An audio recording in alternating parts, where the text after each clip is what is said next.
In this position yesterday, Grandmaster Samuel Sevian is playing the former world champion challenger Jan Nepomniachtchi, and in this game, Sevian chose violence. Let's see what happens here.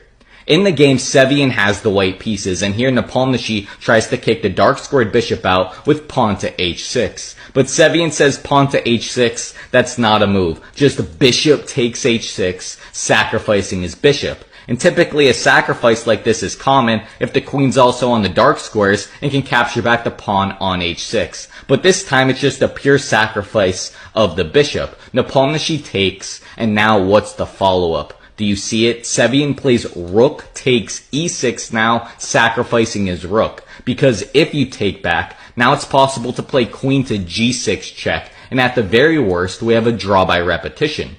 So instead of taking the rook right away, first Nepomniachtchi plays knight to b4, attacking the queen and trying to chase it away off this light squared diagonal. But here Sevian plays another disrespectful move, rook to g6 check now, and he's trying to force Nepomniachtchi to just take his free rook. And now if you don't take and play a move like king to h7, then you walk under a discovered check with rook to a6, picking up the queen. So Nepomniachtchi just takes the rook, and now queen takes g6. But we're not just going for a draw by repetition. Samuel is going for the kill. First he plays queen takes h6, queen to g6, and now simply bishop to e4, threatening checkmate on h7. So Nepomniachtchi has to defend with queen to c7, and now the winning move here is not what you're expecting. It seems like we have to act fast. But Sevian just plays the calm pawn to a3, just attacking the knight because he realizes that the knight is controlling the d5 square.